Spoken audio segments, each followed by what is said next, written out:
Before the 2006 football season got underway, I had a chance to sit down with 3 coaches and do a little roundtable. Scott Abell, Jeff Woody, and Don Rice of Amherst, Brookville, and Jefferson Forest respectively sat down with me, and we discussed some football issues, running up the score. Are people too sensitive to that fact, and what is it? Also, home field advantage, how big is it in high school football? Don Rice, Jeff Woody, Scott Abell will tell me. Right here on the Sports Buffet Roundtable in this edition.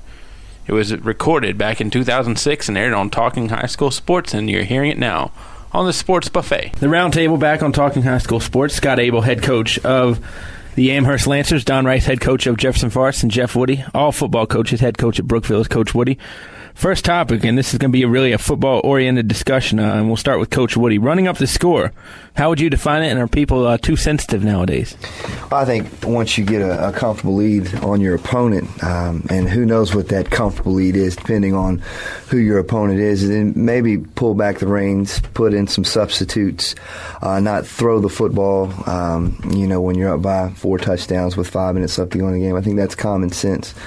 I think all the while you've got to keep in mind that you want to develop your program. You want to get some kids in there who haven't maybe played as much. You want to keep those guys happy, as well as, like say, developing their fundamentals. They may be your future, and if you have your starters in the ball game with 5 minutes left when you're up by 4 touchdowns, then you're not developing your younger kids. I think keeping that in mind, as well as just trying to be a classy ball coach as far as running the clock as opposed to stopping it with passes and such. Well, along those same lines, every coach has a different philosophy. I heard one coach say one time, I care less, they run score up me, it's our fault. It's our job to stop them. For us, we like to play through 3 quarters. I mean, that's our main goal with a lot of our starters, and I think that's a lot of coaches' philosophy. Once you get to that in that 3rd quarter, you look at then what the score is, what the situation is. But when you put younger kids in, you want to pull back the reins a little bit as far as your play calling and what you do. But on the same hand, they deserve an opportunity to play football. I mean, they went through 2-a-days. They went through all the off-season weightlifting. And so, if you got a pretty skilled young tailback, you want to see him run a little bit. You want to give him the football. So, we're necessarily not going to take knees in the 4th quarter to avoid – we don't want it to get embarrassing, obviously, never, because I've been on the other end of the shoe. Mm-hmm. I have been.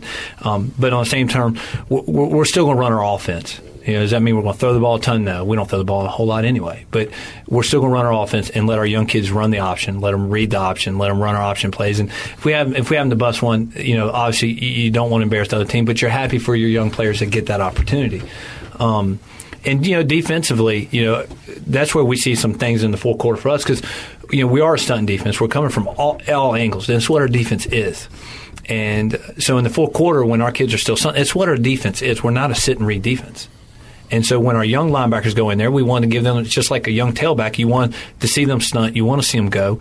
And, sometimes it is unfortunate, and you don't want it to become embarrassing or get somebody hurt, but you want to let your kids play. So, it's a fine line, and you want to be respectful of all your coaches and the ones you're coaching against, and your players, your fans, and the other team's fans. But you got to respect your players that have worked all year to get the opportunity to be out there, and that includes the young ones and the ones who maybe aren't, maybe the seniors who played for 4 years and don't get to play except for when you do get up or when you do get down. Yeah, I agree with both coaches. I've been on both sides of the situation, and I think we tell our kids, man, our first group, I don't care what the score is at halftime, they're going back out. Mm-hmm. I mean, now something may happen, we may pull them on the 3rd quarter, but I think, like Coach Abell said, we want to get through 3 quarters with those guys, and I think the kids that are on the team that work hard deserve to play. You run your offense. If you're a 4 wide team, and the only thing you do is throw 4 verticals, and that's what you do, then keep doing it the whole game. And that's what you do. We got to stop you, But I think there's a point if it's the 4th quarter and you got your first team in, and we've got our 3rd team in, and you just doing stuff. But we took a thump up from Amherst last year. And we had a couple people say they ran the score. But they didn't run the score. We didn't stop them. Mm-hmm. They had their 2nd and 3rd team guys in, and we still had our 1st team guys in. We just didn't play. We didn't play. they were good. We weren't that bad. We just didn't play good. And I didn't take them one time as run the score up.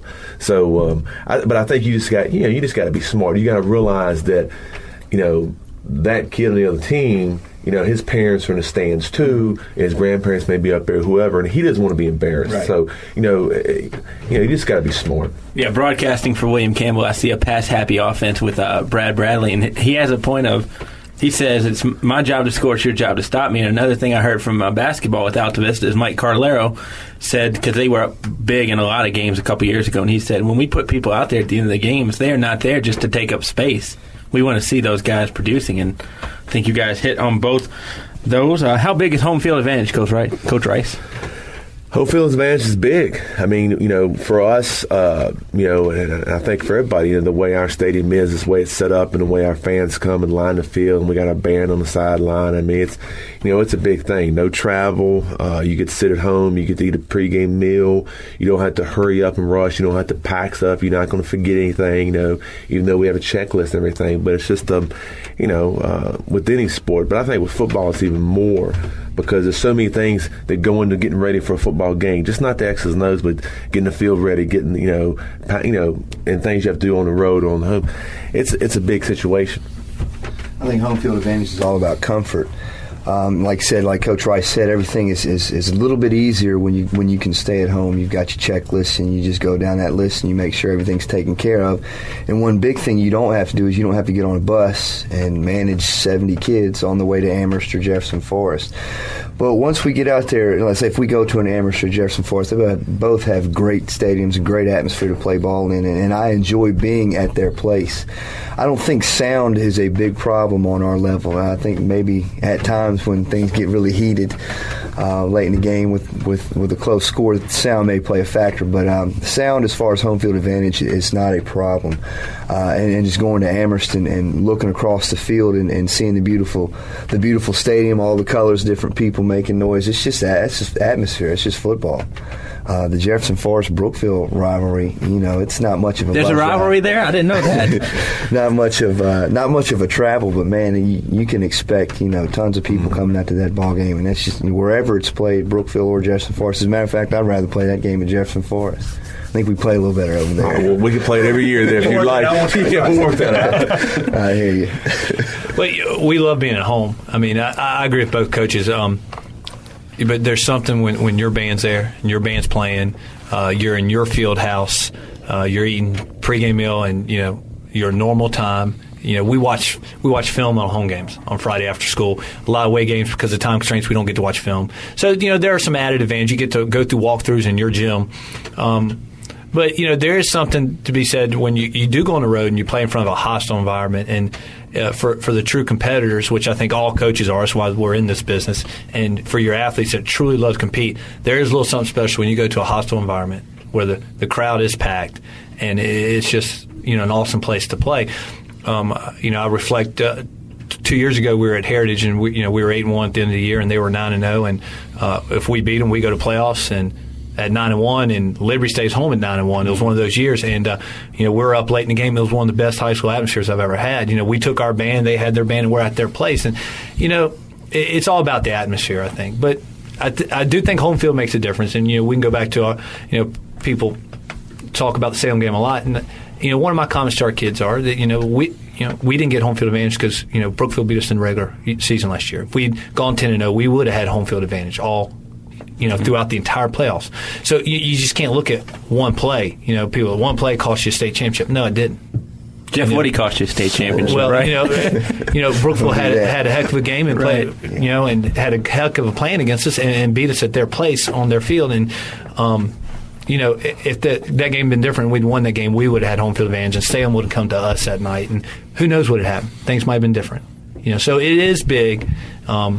But there's something fun about going on the road. I agree with Coach Woody. Last question. We're going to get to more football topics in a future edition of the Roundtable. But just off the home field advantage, toughest place you've ever been as a player or coach, Coach Abell? Oh, wow. Obviously, I think I'm going to go right to Salem. It's the freshest thing in my mind. But I think because of what you're up against. you're up against one of the perennial powerhouse football programs in the state of Virginia. They've won 6 state championships now in their illustrious program. You're on the nicest stadium, or in the nicest high school stadium that's built for a high school team in the state of Virginia. And you know that you're going to have to play your best game.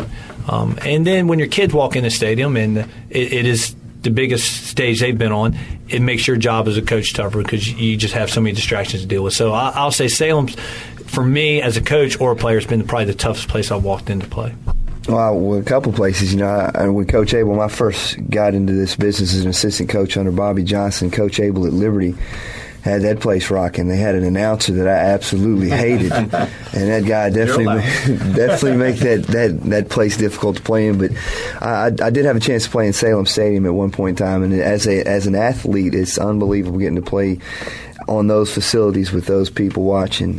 But as a coach, and just like Coach Abell had said, when that place is packed and when they make their introductions and those kids run from the locker room all the way up to the 50-yard line, with their introductions, and your kids are on your sideline watching that's very intimidating, and it's up to you to make sure that they stay focused and keep their minds right. Amherst is also pretty tough. So is JF.